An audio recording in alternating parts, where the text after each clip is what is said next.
Oh, Propetia and finasteride, okay? I'm going to make fun of some shit, okay? So I have this I'm always talking about how I'm bald. So the listening phone, you fucking bitch phone listening to me, the phone hears me. The phone listens. You know what I'm saying? And so then I go on Instagram and it's all like, you need your hair replacement therapy. Take Propetia. Take finasteride, okay? And these things are things I've already done. Like 15 or more years ago, I took Propetia for a year. I took it in a pill form. And after a year of taking it, I noticed, by golly, I have like zero sexual feelings down there. Nothing turns me on. So people in my life now want to be like, maybe he's gay. Look at him. Maybe he's gay. He's in denial of being gay. No, I'm asexual in certain respects at certain times, especially when you take the Propetia for a year and you see a woman in a bikini that previously got you super hot and you're like, wow, those curves, those tan lines, woo, I love that. No, the Propetia takes that away. That's what I'm saying. It at least did in my experience. You can be like, that's simply anecdotal and that's not true. Well, it's an indicator of something. Like, and then when I take it out of the mix, it's like all of a sudden I'm sexually interested again, okay? It annihilates your sexual interest. And I know other guys who took it who said that even after a week or two, it did some kind of damage to their system and they could never get an erection again.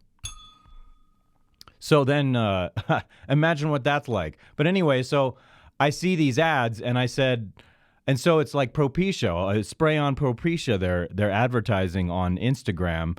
And I'm like, hey guys, don't do this. It's not worth the risk. It could harm you.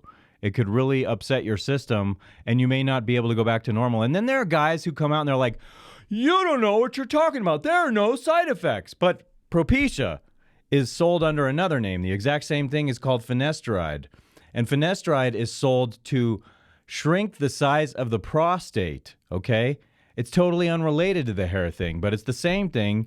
And so my point is, and doctors, I've seen doctors talk about this, and they've backed this concept up.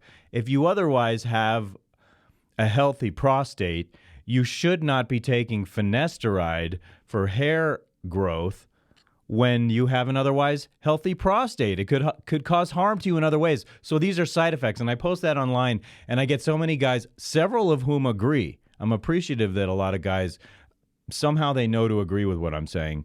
And then there are other guys who are like, why are you dissing Propetia, man? Woo! Fucking A, don't take Propetia. That's the message. Don't take Propetia to make your hair grow back. You know, you can try to preserve your hair beforehand by taking care of it, and then you might never lose it. I think there are ways to do that, but by golly, don't take Propetia. That's just my advice.